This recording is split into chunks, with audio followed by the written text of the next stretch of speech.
Hello, and thanks very much for joining me. I want to take a few minutes to talk about some of the craziness that's going on here in Washington, but I also want to invite all of you to submit your comments to us. What I don't want to see is an inside the Beltway mentality develop here. We need to hear from people all over this country on the issue of the government shutdown, on the budget, and on ideas that are important to you. So please do not hesitate. Please get in touch with us. As everybody knows, Republicans control the White House, they control the U.S. Senate, and they control the U.S. House. And if they want a government shutdown, that is going to be on their hands. They are the ones who have the power. I hope very much that is not the case, because a government shutdown would hurt millions of Americans who need government services. It would hurt many government employees who depend upon their paychecks to take care of their families. And it would also hurt the armed forces. So I hope very much the Republicans get their act together and do not force a government shutdown. Now, there are three fundamental issues that we are addressing right now. Number one is the issue of parity. I know that's not a sexy term, but it's very important. What does that mean? It means that since 2011, every budget agreement has required an equal amount of spending for the defense and non-defense needs of our country, i.e. the needs of the working families of America. Spend $1 more on defense, you spend $1 more on the needs of working families. Unfortunately, Mitch McConnell, the Republican leader here in the Senate, is trying now to end that parity. There are some Republicans who over a 2-year period want to spend an additional $180 billion on the military. $180 billion increase in military spending. To my mind, that's a little bit crazy, given the fact that we now spend more than the next 12 nations on earth combined on military spending, but that's what they want. But here is the point. For every dollar that is spent on defense, there must be $1 spent on the needs of a middle class in this country, which is shrinking. And let me give you an example of what I mean by that. Right now, we have a children's health insurance program, which is not being adequately funded. The Republicans have not reauthorized this CHIP program, despite the fact that it is now 3.5 months into the new fiscal year. 9 million children will lose their health insurance if the Republicans don't get their act together. They must.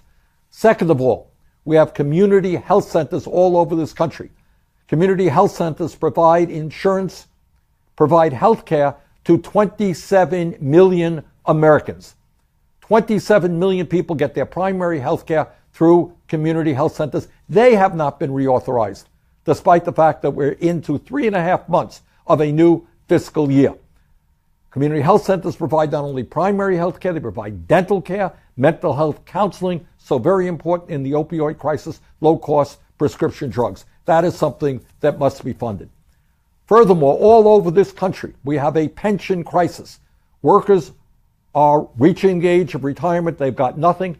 Right now, we're in a position where 1.5 million workers who were promised their pensions will lose some or all of those pensions. Multi-employer pension program, if we do not act now, we have got to deal with the pension crisis. And in my view, we've got to go beyond that and make sure that every worker in this country has a decent pension plan. We have to address the issue of pensions. Washington Post reported a couple of months ago something that was really quite unbelievable. Last year, some 10,000 people with disabilities died while their disability claims were being processed by the Social Security Administration. 10,000 people died while their claims were being processed. Right now, the Social Security Administration is significantly underfunded, understaffed in terms of meeting the needs of people with disabilities, meeting the needs of elderly people in this country. We need a strong Social Security Administration. They have to be adequately funded. Republicans have got to work with us to make sure that happens. Right now, there are 30,000 vacancies in the Veterans Administration, which means that our veterans are not getting the quality or timely care that they are entitled to. We got to start filling those vacancies. That has got to be part of this budget agreement. One of the crises in this country that we don't talk about enough, but I hear about it in Vermont all of the time, is this student debt situation. We got 40 million people in this country who are dealing with student debt.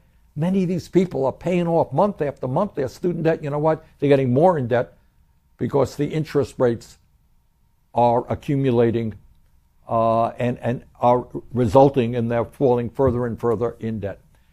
We need to begin addressing the student debt crisis in America. Going to school, getting the education that you need in order to get the decent jobs that are out there, in order to strengthen our economy, should not be a crime, should not result in people having serious financial problems decade after decade after decade.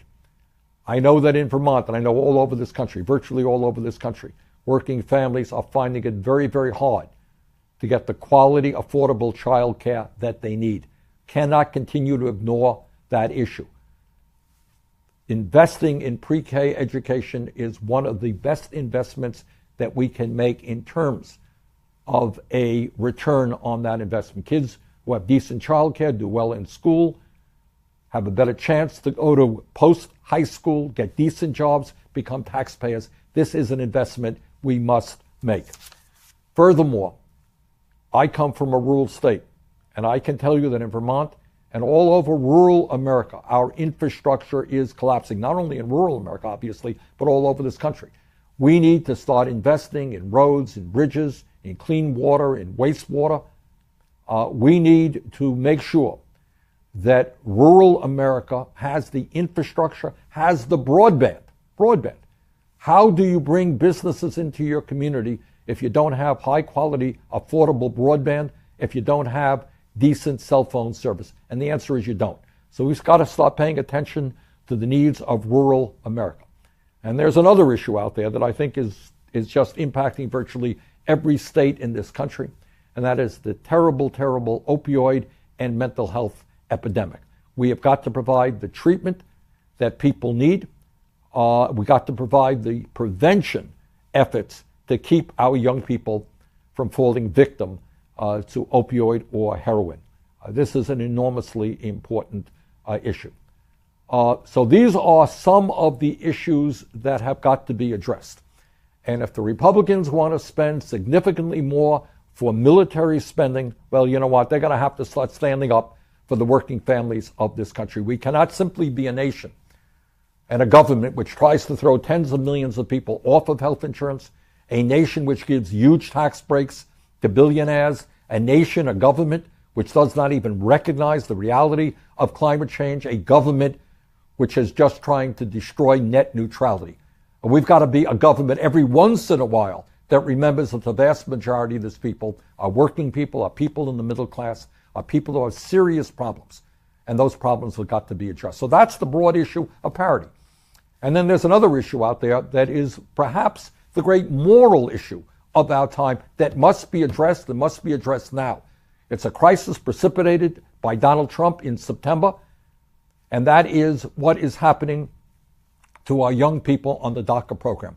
We have 800,000 young people in this country, people who have lived virtually their entire lives in the United States of America, people who know no other country except the United States of America. This is their country. Trump in September rescinded the executive order on DACA that Obama established. And now many of these young people are living in incredible anxiety, wondering whether or not they're going to be subjected to deportation. That is just unacceptable. It is unspeakable.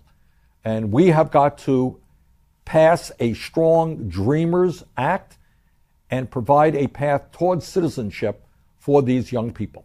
Now, this is not just something that Bernie Sanders believes in. Poll after poll after poll suggests that 70, 75, 80% of the American people understand that it would be a moral outrage to end the DACA program and to subject these young people to deportation. So we've got to stand up and fight for these young people, and I intend to do that.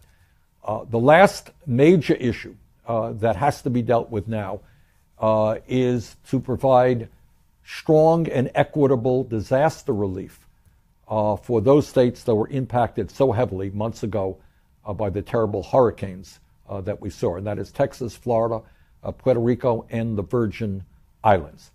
And the point here is we need some serious analysis of the damage done and the cost it will require, the kinds of money it will need to rebuild these communities. The only point that I would make now is that unlike Texas and Florida, the people of Puerto Rico and the people of the Virgin Islands do not have any members of the United States Senate fighting for them. They don't have full voting members of the House of Representatives. So we have the moral responsibility to make sure that these territories get a fair shake and they are treated with the same respect and dignity as any state would be treated in the midst of a disaster. So those are the broad issues that we are dealing with right now. And it is imperative, I think, that the American people become involved in this debate, demand that any budget agreement starts addressing the crises facing the working people of this country. Any budget agreement contains a Dreamers Act protecting 800,000 young people and providing them with a path toward citizenship, and any agreement provides disaster relief for Texas, Florida, Puerto Rico, and the Virgin Islands. So once again, we would love to hear from you. I'd like to hear your comments, your ideas as to how we can address these particular issues and any other concerns that are on your mind. Thank you all very much.